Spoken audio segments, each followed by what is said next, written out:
என்றோ சுதந்திர இந்தியா, அன்றோ நமது விடுதலைக்காக நாடு முழுவதும் ஆயிரக்கணக்கான மக்கள் போராடினர். நூற்றுக்கணக்கான தலைவர்கள் அவர்களை முன்னடத்தி சென்றனர். ஆயினும் கூட தேசிய அளவில் வட இந்திய போராளிகளுக்கு கிடைத்த பெயர் தென்னிந்திய போராளிகளுக்கு கிடைக்கவில்லை என்பதுதான் மறைக்கப்பட்ட உண்மை. அப்படிப்பட்ட தலைவர்களை பற்றிய சிறு தொகுப்பு உங்கள் முன். கொடிகாத்த குமரன். ஒருமுறை இந்திய விடுதலை போராட்டத்தின் போது ஆங்கிலேய போலீசாரின் தாக்குதலையும் தாங்கிக் கொண்டு நமது தேசிய கொடியை விடாமல் பிடித்துக் கொண்டிருந்தார். அந்த சம்பவத்தின் போது உயிர் பிரிந்தும் கூட மூவர்ண கொடியை கீழே விழாமல் தாங்கி பிடித்திருந்தது இவரது கைகள். ராணி வேலு நாச்சியார். 18ஆம் நூற்றாண்டில் தமிழ்நாட்டின் சிவகங்கை பகுதியில் இருந்த கிழக்கிந்திய கம்பெனிக்கு எதிராக போராடிய பெண் விடுதலை போராட்ட தலைவி தீரன் சின்னவளை. ஆங்கிலேயருக்கு சிம்ம சொப்பனமாக திகழ்ந்த சில வீரர்களுள் இவரும் ஒருவர். இன்றைய கேரள பகுதியிலும் கொங்கு நாட்டின் சேலம் பகுதியிலும் இருந்த கிழக்கிந்திய கம்பெனியை ஒன்று சேராதவாறு இடையில் இருந்த பெரும் தடையாக விளங்கியவர் புலித்தேவன். இந்திய விடுதலை வரலாற்றில் வெள்ளையனே வெளியேறு என்று முதலாக 1710ஆம் ஆண்டில் வீர முழக்கமிட்டவர் மற்றும் இந்தியாவின் முதல் விடுதலை போர் என கருதப்படும் சிப்பாய் கழகத்திற்கும் முன்னோடியாக இருந்தவர் இவர். வாஞ்சிநாதன்.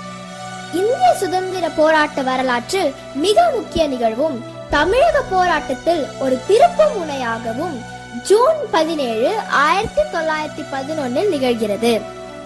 திருநெல்வேலி மாவட்ட கலெக்டராக இருந்த ஆஷ்துரை மணியாச்சியில் சுட்டு இரையும் மாய்த்து கொண்டார் வாஞ்சி. இவரை பலரும் வாஞ்சி என்றே அழைத்தனர். கப்பலோட்டிய தமிழன் வ.உ.சி. சுப்பிரமணிய சிவா ஆகியோர்களின் வீர முழக்கத்தினை கேட்டு தன்னையும் விடுதலை போராட்டத்தில் இணைத்துக் கொண்டார். ஒரு கட்டத்தில் தனது அரசு வேலையை உதறிவிட்டு முழு நேர சுதந்திர போராட்ட வீரராக மாறினார். புதுச்சேரியில் வ.வே.சு. ஐயர், சுப்பிரமணிய பாரதியார் ஆகியோரின் சந்திப்புகள் இவருக்கு மேலும் ஊக்கத்தை தந்தது. ஆங்கிலேயர்களுக்கு எதிராக ஒரு கப்பலை வாங்கி அதை வெற்றிகரமாக ஓட்டி ஆங்கிலேயருக்கு பெருந்த நெருக்கடியை ஏற்படுத்தியவர் திரு வ.உ.சி. அவர்கள். இவர் சுதேசி இயக்கத்தை வெற்றிகரமாக நடத்தியவர். அந்த நேரத்தில் ஆங்கிலேயர் கலெக்டராக இருந்தவர் ஆஷ்துரை அவரின் கட்டளையை எதிர்த்து சுதேசி போராட்ட வெற்றியை கொண்டாடினார். இவரால் ஆஷ்துரைக்கு பெருந்த அவமானம் ஏற்பட்டது. இதனால் வ.உ.சி.யையும் சுப்பிரமணிய சிவாவையும் கைது செய்து சிறையில் அடைத்தார். இவர்களின் கைதால் திருநெல்வேலி மாவட்டம் முழுவதும் கலவரம் பரவியது. கலவரத்தை அடக்க துரை ஊரடங்கு உத்தரவு பிறப்பித்து துப்பாக்கி சூட்டை நடத்தினார். இதில் 4 போராட்ட வீரர்கள் உயிரிழந்தனர். இந்த நிகழ்விற்கு பிறகு வீறு கொண்டு எழுந்த வாஞ்சிநாதன் ஆஷ்துரையை சுட்டுக் கொள்ள தீர்மானித்தார். சரியான சந்தர்ப்பத்தை எதிர்பார்த்து காத்திருந்த வாஞ்சிநாதன் 1911 ஜூன் 17ஆம் தேதி வாஞ்சிநாதன் கலெக்டர் ஆஷ்துரையை சுட்டுக் கொன்றார்.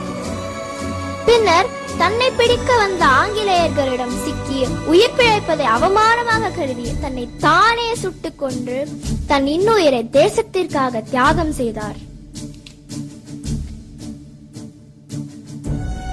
தில்லையாடி வள்ளியம்மை. ஒருமுறை போராட்ட களத்தில் போராடி வந்த போது ஆங்கிலேய அதிகாரி ஒருவர், உங்களுக்கென்று சொந்தமாக ஒரு கொடி கூட இல்லையா, வெறும் கூலிகளுக்கு இத்தனை வெறியா என்று சொல்ல ஒரு கணம் கூட யோசிக்காமல் தான் உடுத்திருந்த சேலையை கிழித்து அந்த அதிகாரி முகத்தில் எரிந்து, இதோ இதுதான் எங்கள் கொடி என்று சொன்னவர். ஆங்கிலேய அரசுடைய கொடுமையான சண்டைகளை எதிர்த்து போராடியதால் சிறை சென்றார் தில்லையாடி வள்ளியம்மை. 30 கோடி முகமுடையாள், உயிர் மொயம்புற ஒன்றுடையாள், இவள் செப்ப மொழி 18 உடையாள், எனில் சிந்தனை ஒன்றுடையாள் என்ற பாரதிய வரிகளுக்கு ஏற்ப சாதி, மதம், மொழி என பல வேறுபாடுகள் இருந்தாலும் நாம் அனைவரும் இந்தியர்கள் என்பதில் ஒவ்வொரு இந்தியரும் பெருமை கொள்கிறோம். இந்த அற்புத திருநாளில் நாட்டிற்காக பாடுபட்டு போராடி சுதந்திரத்திற்காக உழைத்த தலைவர்கள் மற்றும் தியாகிகளை போற்றி வணங்குவோம். வலிமை படைத்த பாரதத்தை கைகோர்த்து உருவாக்கிடுவோம். நாட்டின் வெற்றியே ஒவ்வொரு தனி மனிதனின் வெற்றி என கொள்வோம். வாழ்க பாரதம், வளர்க பாரதம், வந்தே மாதரம்.